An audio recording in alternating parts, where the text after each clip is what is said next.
Welcome to the Quit Sugar Summit, where each year we bring you the world's leading educators, MDs, PhDs, researchers and scientists, coaches, and everyone you need to know to change your relationship with sugar.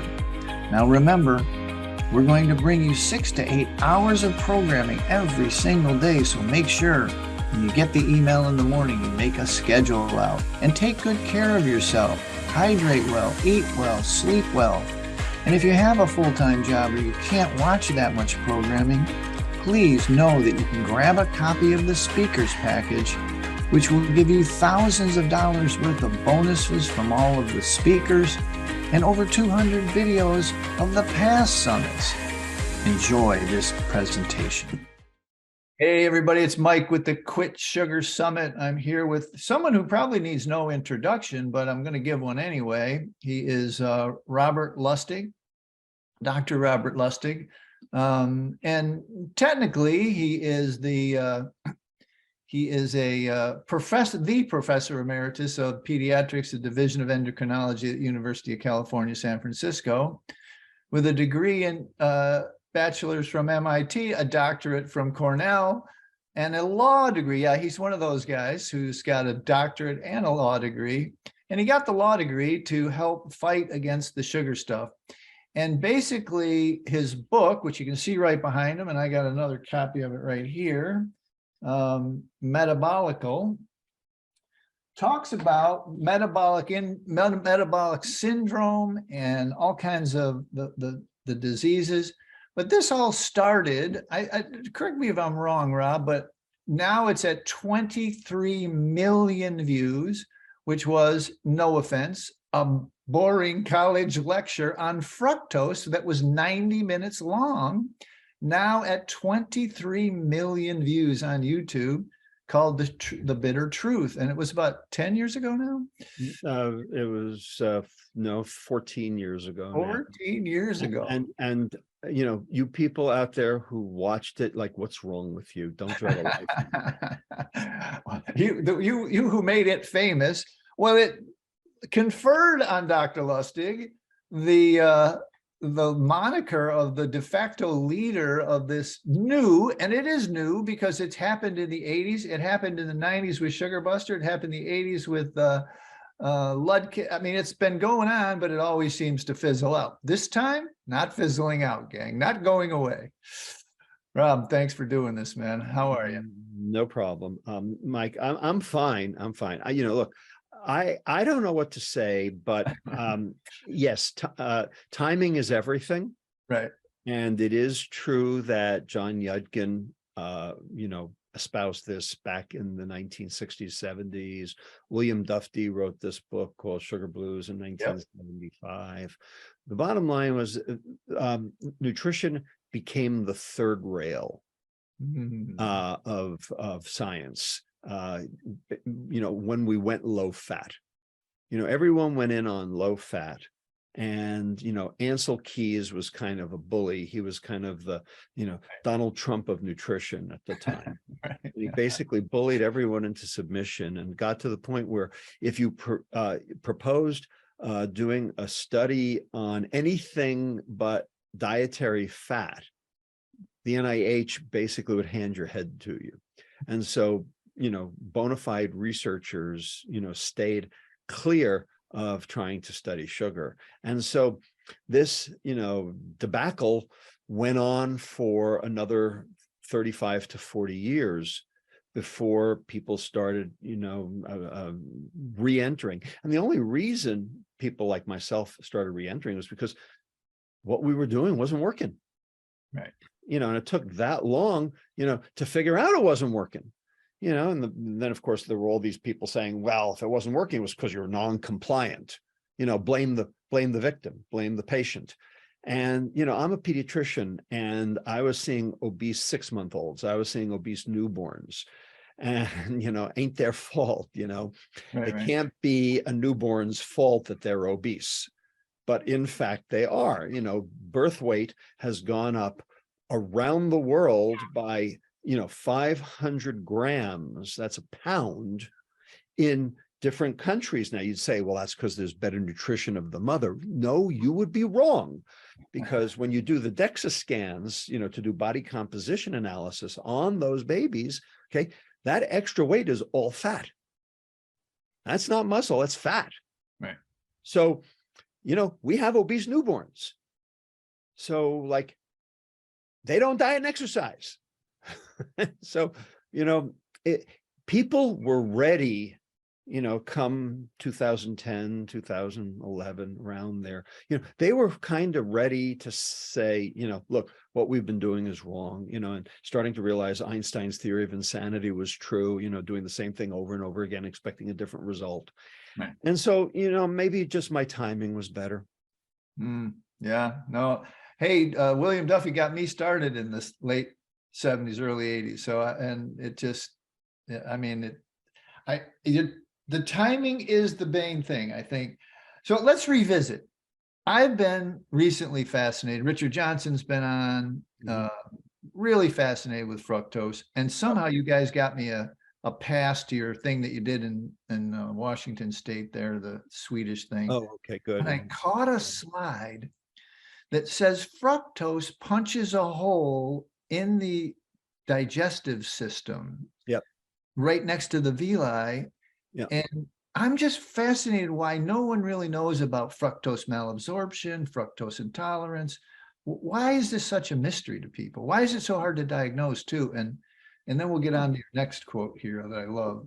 Well, fructose malabsorption and fructose intolerance, which are the same thing, are a different disorder than what you just mentioned about punching the hole in the villi. Those are two different things. Okay. And that's part of the reason why this is complicated, is because they are two different things. So we in pediatrics have known about fructose malabsorption for decades. Okay. And if you have fructose malabsorption, you show up with chronic diarrhea at a very early age. And we figure out, because we can find the fructose in the stool, and there are all sorts of biochemical signals that this is what's going on. Right. And so you put the kid on a fructose-free diet and the kid gets better. That's easy. Then there's this other disorder called hereditary fructose intolerance, which is different. Okay, that's a disorder of an enzyme in the liver, not in the intestine, but in the liver. There is an enzyme that basically turns fructose into metabolites for energy. And this enzyme is called aldolase B. And if you have a deficiency in that enzyme because of a mutation, you end up becoming markedly, quickly, rapidly hypoglycemic the first time your lips, touch an orange juice when you're like 6 months old. When you're told by the parents told by the pediatrician that it's time to start introducing regular foods or baby foods into the regimen. And these kids, basically out of nowhere seize and sometimes die, and they get rushed to the emergency room, and they get a blood panel that shows a glucose of 5. When it should be, 65 or 75. And so then they get a liver biopsy, and it shows that they have this thing called HFI, hereditary fructose intolerance, or deficiency of aldolase B. And those patients have to go on a fructose-free diet also, and then they're fine too. So those two phenomena, those two diseases, have been known for decades to pediatricians. Okay. But that's not what we're talking about here. No. This is a third thing. Good. Now, what we didn't know, and what we're only learning now, there's this phenomenon that has become very, shall we say, faddish, not because it's wrong, but because it's on everybody's lips. Yeah. Called leaky gut. Right. Okay? So like, how do you get leaky gut, and why wasn't our gut leaky before? And that's sort of the question. Yes. So the intestine, as you're probably aware, is really functionally outside your body. It's inside geographically, but it's outside functionally. Okay. And its job is to act as a barrier in the same way your skin's job is to act as a barrier. Right. Now, can things get through your skin? Sure.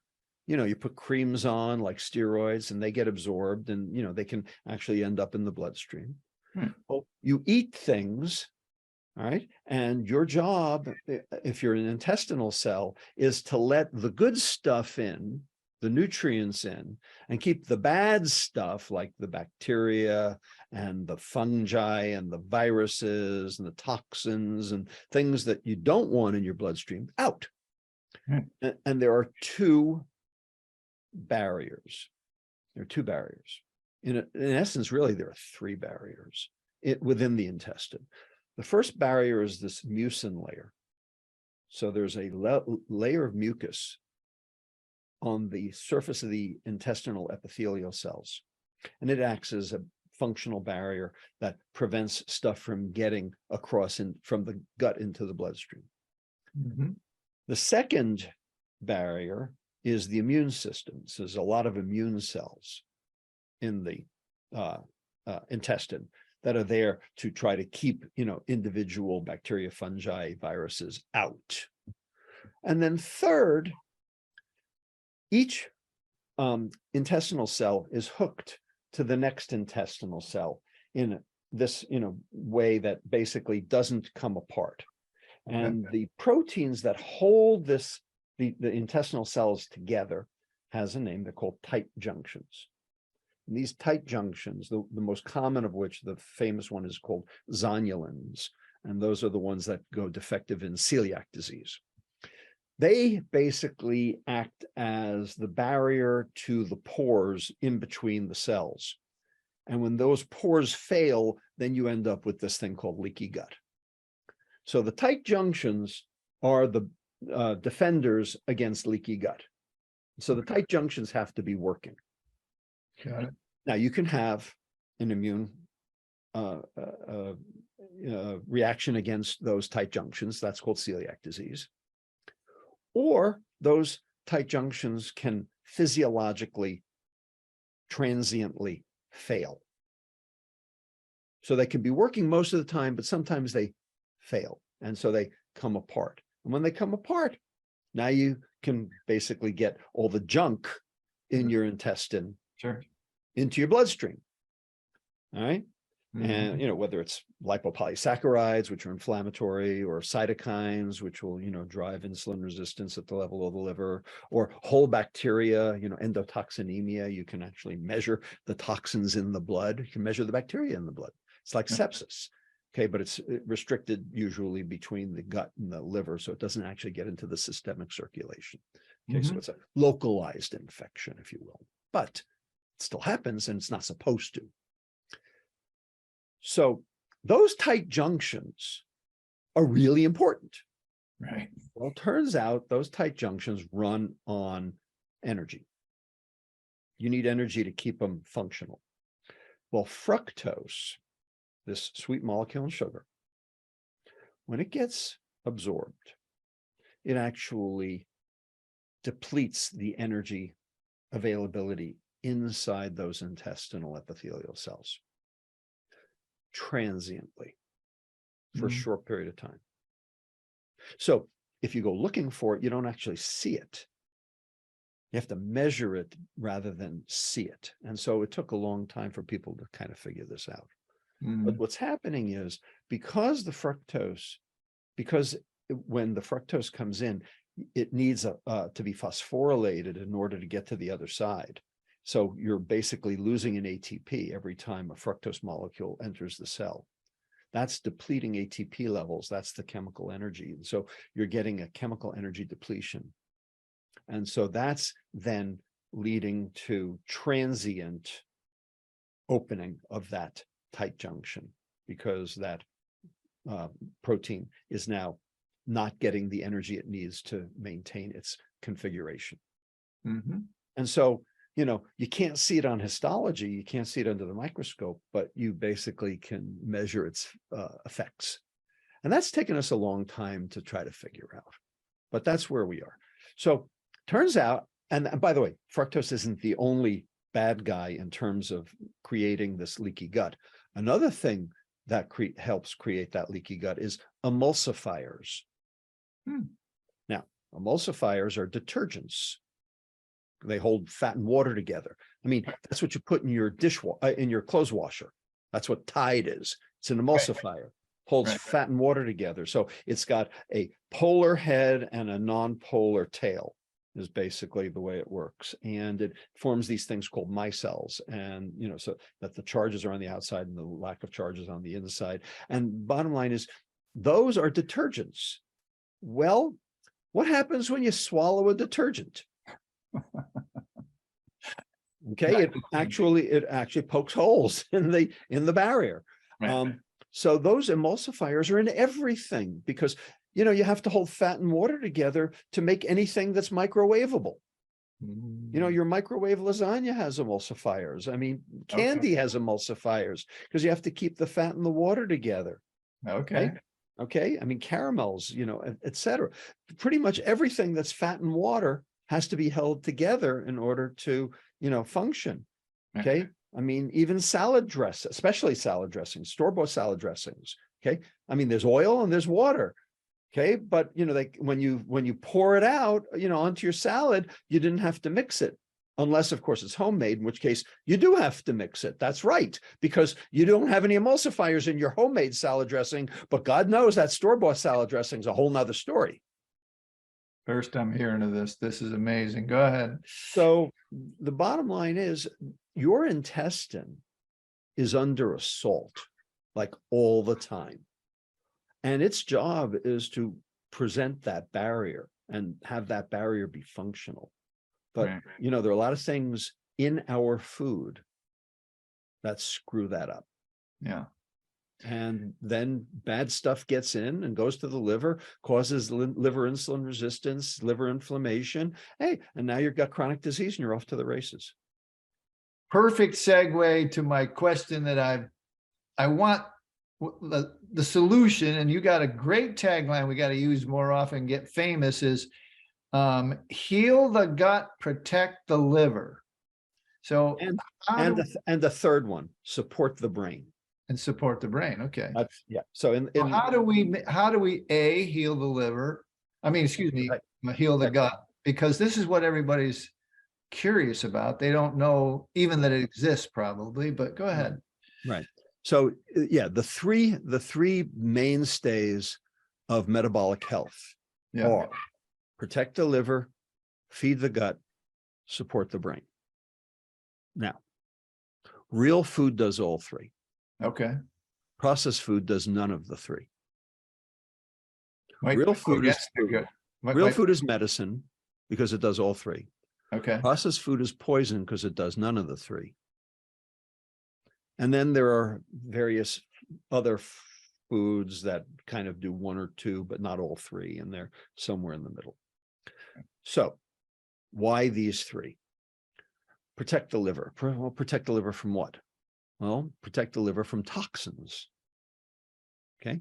Turns out your liver is your primary detoxification organ. It is there very specifically to metabolize toxins. But as you know, the dose determines the poison. Our livers have capacities to metabolize different toxins at different levels, depending on their availability in our environment. So we have high potency acute toxins like sarin, ricin, VX gas, cyanide, parts per billion, kilogram dye. Okay. Yeah. We have medium grade toxins like arsenic, carbon tetrachloride, tobacco smoke. Okay. These are medium grade toxins. Yes, they will kill you, but usually not in low dose and usually not for short exposures. But they will kill you. And then finally, we have low grade, long-term toxins. Okay. And one of those happens to be fructose. Fructose, the sweet molecule in sugar. Yeah. So how does fructose damage the liver? In the same way alcohol damages the liver. So is alcohol a liver toxin? Of course it is. Okay. I mean, you fry your liver, cirrhosis, well known. Okay. This is old news to everyone, not just doctors. Okay. Yeah. Alcohol fries your liver, old news. Sure. Well, it turns out sugar fries your liver the exact same way as alcohol, because sugar and alcohol are metabolized in the liver exactly the same way. Right. And that's why children get the diseases of alcohol without alcohol, because they have a substitute, sugar, because they do the same things. Now, the reasons you think alcohol is a bigger problem is because alcohol is also metabolized in the brain and fructose isn't. So everybody knows about being drunk. Okay. And fructose doesn't make you drunk. It just makes you irritable. When you don't have it. No, when you do have it. When you do have it. And then when you don't have it, then you have withdrawal. And that's, also makes you irritable. Right. But the bottom line is what fructose does to the liver is exactly what alcohol does to the liver. And it causes the same fat accumulation. It causes the same inflammation, and ultimately leads to fibrosis called cirrhosis. Okay.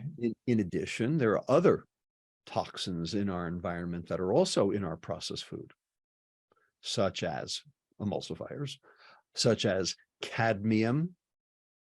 Now, have you heard of cadmium? I have, and it doesn't sound good. Well, they use it in batteries. Right. You want to swallow a battery? Well, it does about the same thing in your liver.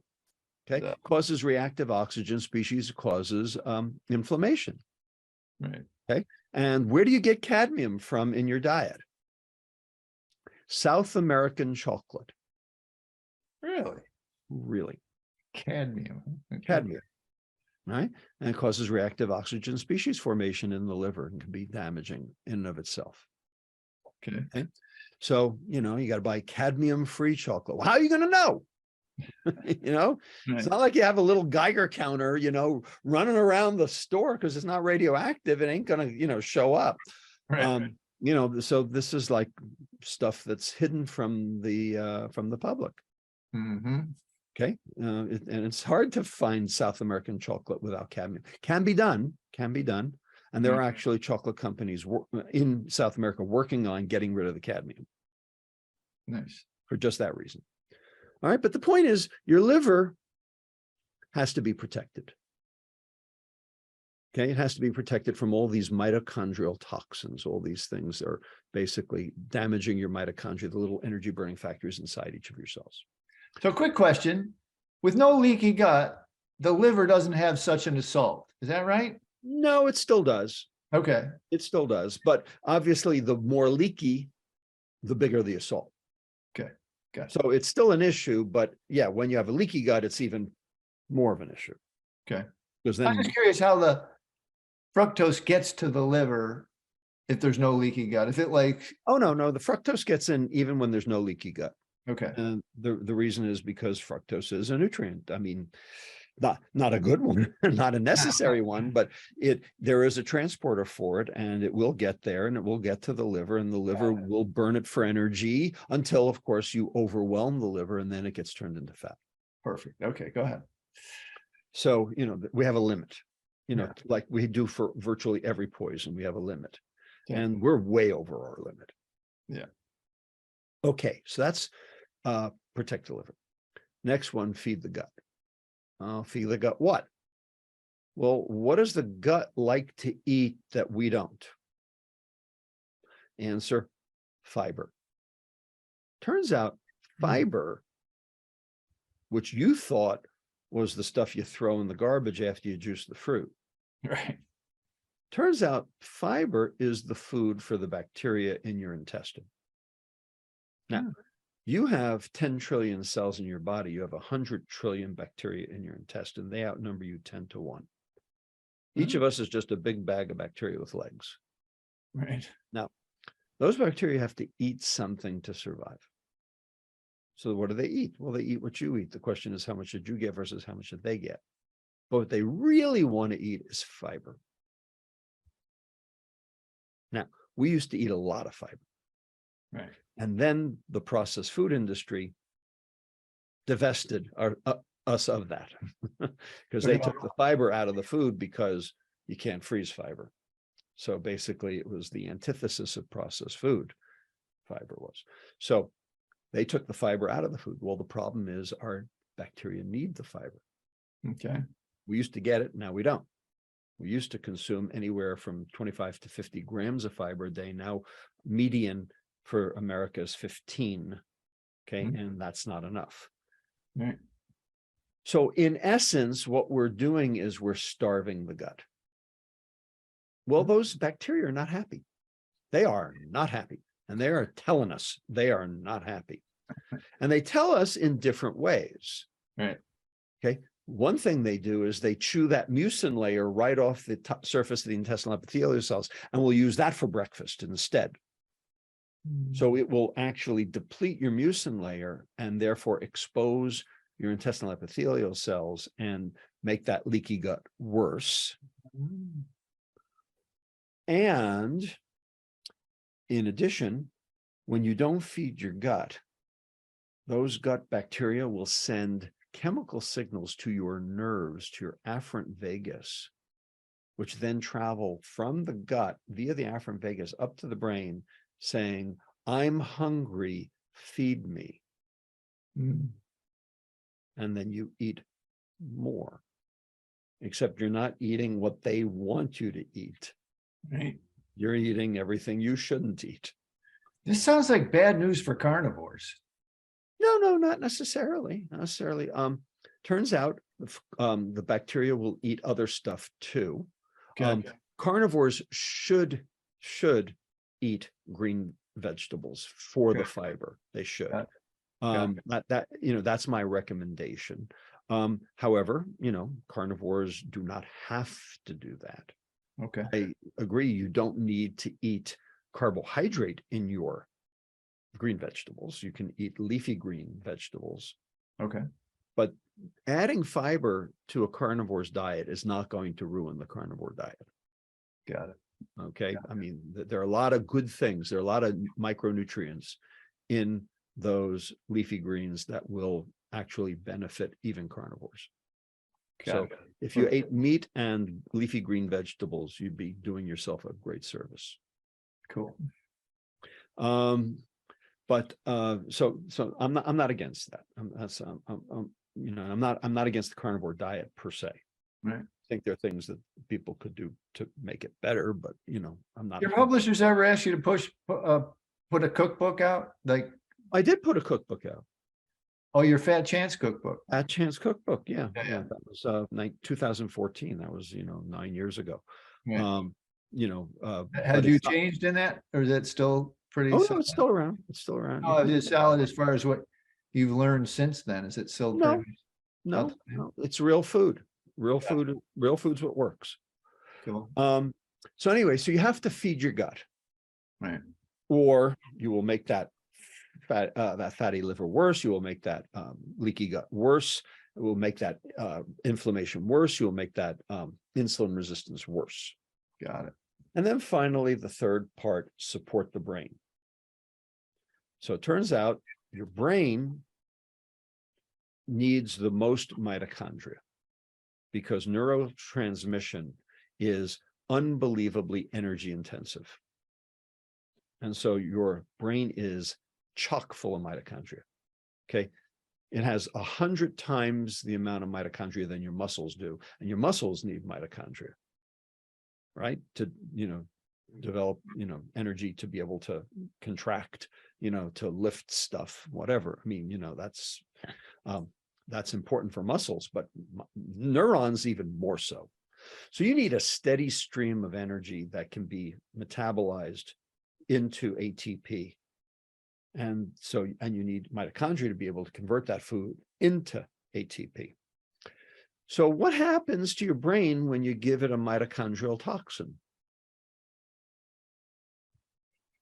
I don't know what you're going to tell me, and I'm not going to be happy. Well, you get brain fog, you get, poor neurocognition, you ultimately get cognitive decline, you ultimately get dementia. and you certainly get poor grades on your report card. Right. Okay. Now, there are other things your brain needs too, like, for instance, it needs omega-3 fatty acids. So omega-3 fatty acids are very, very structurally and neurotransmission important. Mm-hmm.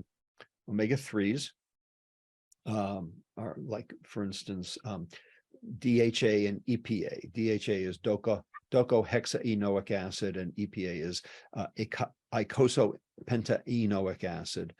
These have been added to baby formula because babies' brains are growing fastest and they need these for structure and function.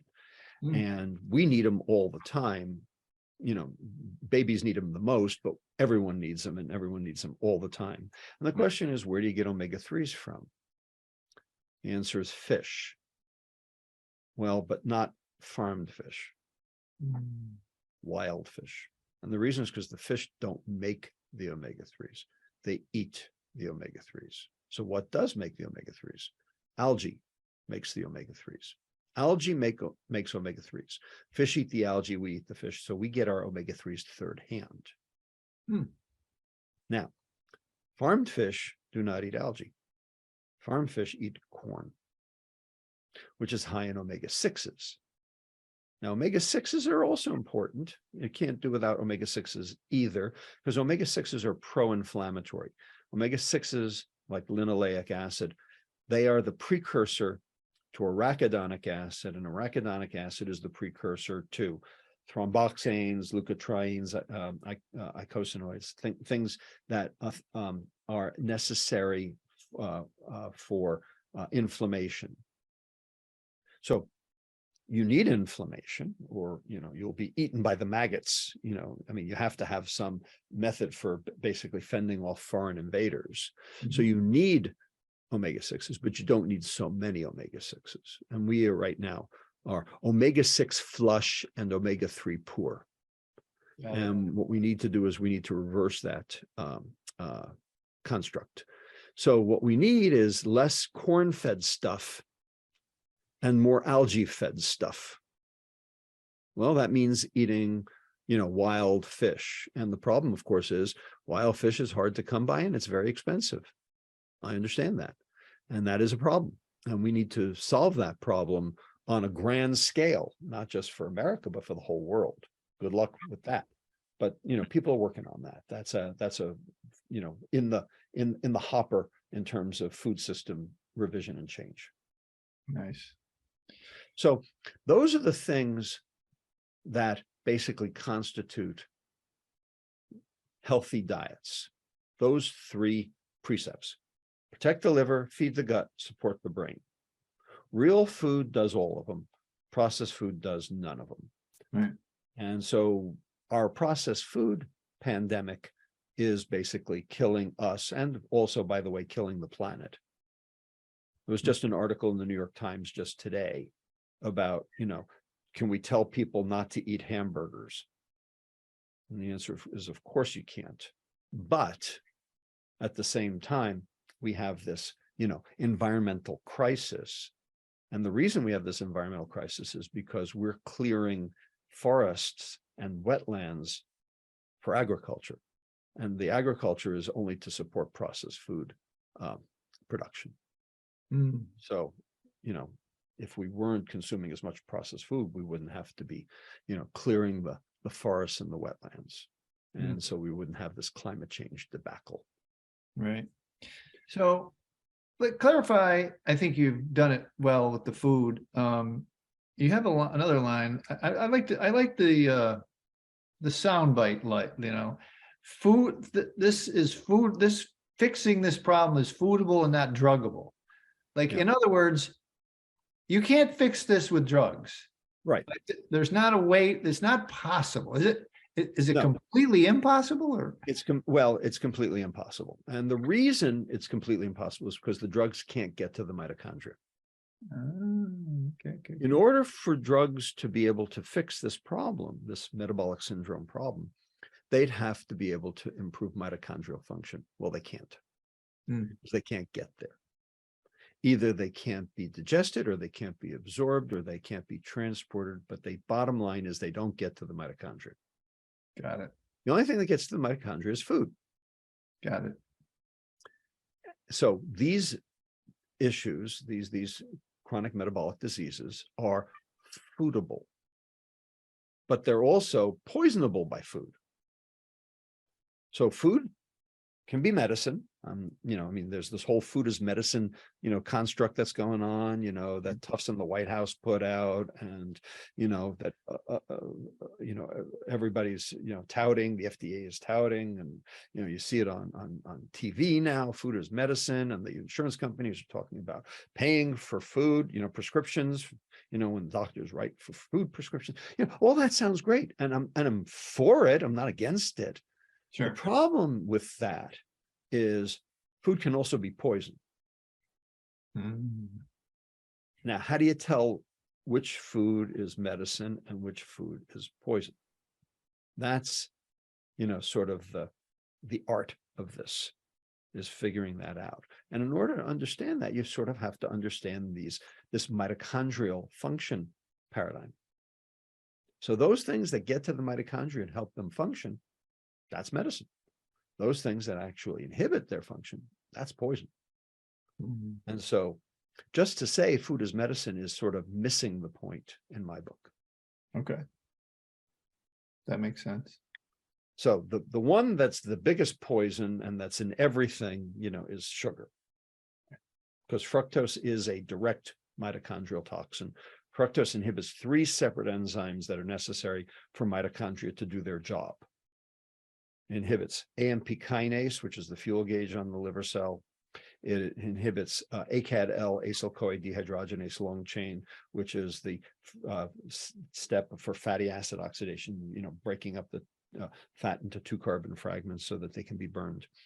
And finally, it inhibits CPT1, carnitine palmitoyl transferase 1, which is the enzyme that acts like the door on the mitochondria to basically be able to keep importing fats into the mitochondria so that they can be burned.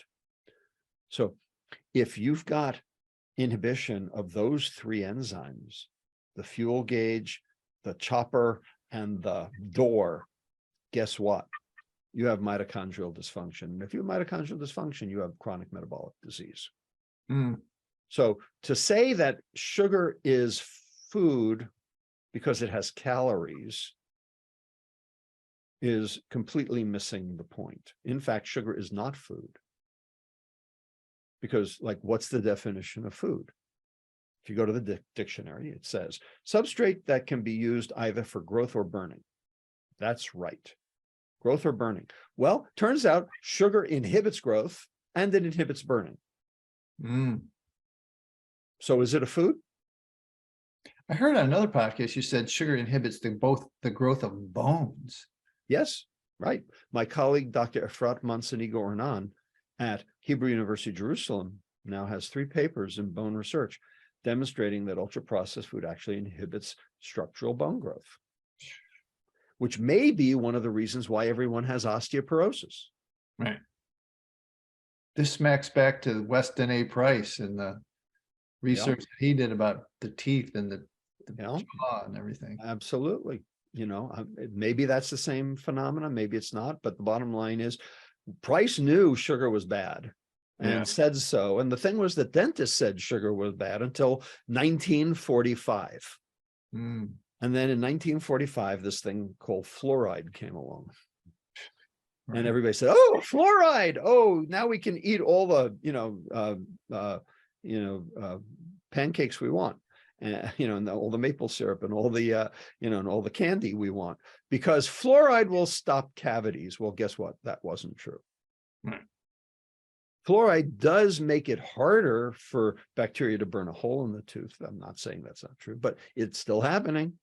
And we still have an epidemic of dental caries throughout this country. Right. Okay. Even with everything being fluoridated. And last year, in JAMA Pediatrics, there was an article that basically showed a very, very mild, but nonetheless statistically significant reduction in IQ based on the degree of fluoridation of water.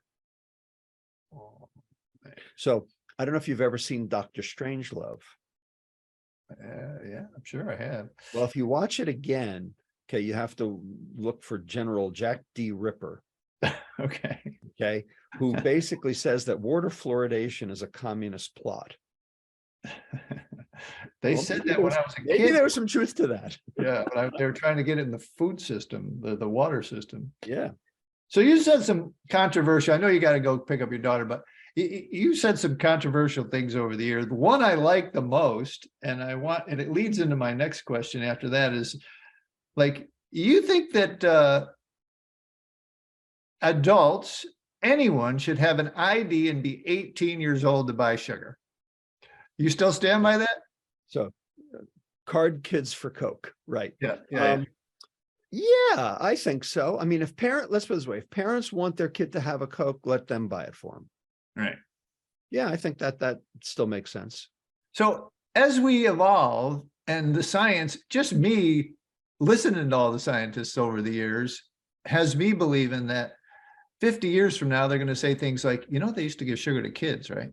Like, what do you think? Like, because that seems like it seems like a logical adult thing that they could have a sweet treat, but no one in their right mind 20, 30 years from now is going to give sugar to children, let alone eat it when they're pregnant. Well, we can only hope that that's true, Mike. I mean, yeah, I have hope.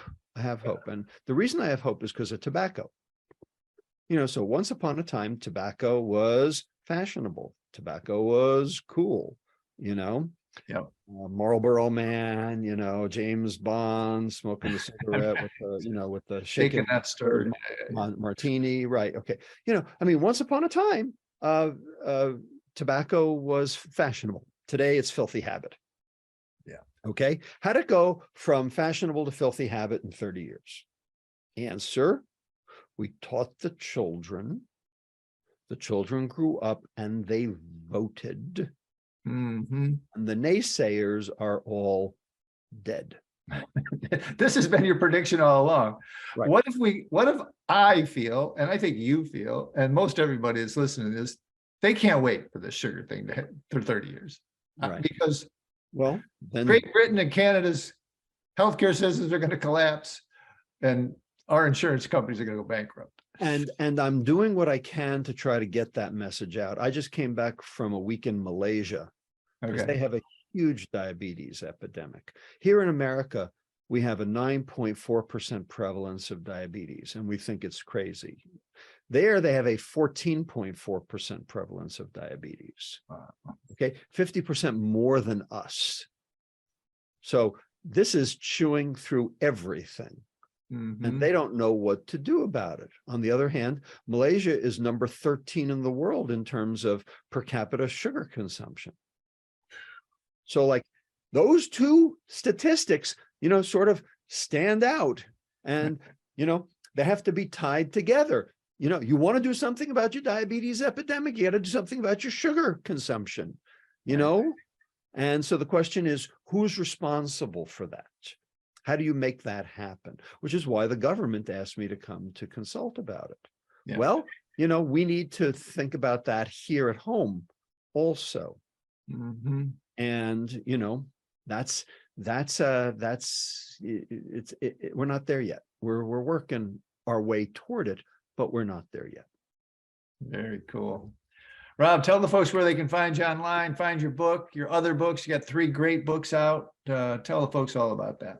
Well, you can find me at robertlustig.com. I'm really easy to find.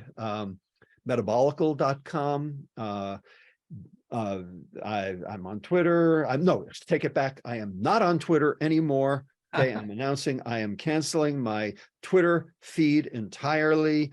Okay, really? Because Elon sucks, and I won't. You heard it here first, yeah. And I will not give him my $8. And but I am on Facebook and Instagram. Yeah, I hate Zuckerberg too, but at least he's not, a crazy megalomaniac. I take it back, he is. But I'm there anyway, and LinkedIn, and so don't look for me on Twitter because I won't be there. You're serious? I'm serious. Wow. That's a big one right there. A lot of people are right behind you, by the way. I know, my social media director says you're going to lose 8,000 followers. I said, I don't care. Right. Find me elsewhere. Twitter at some level is professionals talking to professionals. We need to get your message out to the masses. Well, then we need a new social media network that Elon Musk doesn't run. Okay. That's a good place to end this. So, by the way, I think he's a Coca-Cola addict. Oh, I wouldn't doubt that. And I think that might have something to do with it. I mean, if you think about all the megalomaniacs that we have in our society, okay, they're either Coke or Diet Coke addicts. Certainly Hugh Hefner was. Yeah, I know. He admitted it. Well, I'm just saying. Yeah. All right, my friend. Thank you so much. All right. Always a pleasure, Mike. We hope you enjoyed this presentation. If you want a permanent record of it, please consider grabbing a copy of the speakers package. You'll be able to watch this and all of the speakers anytime you want. And it comes with thousands of dollars worth of bonuses from all the speakers and over 200 videos of the past summits. You'll always be able to watch it at any time you want, and you'll always have access to it. Enjoy the next video.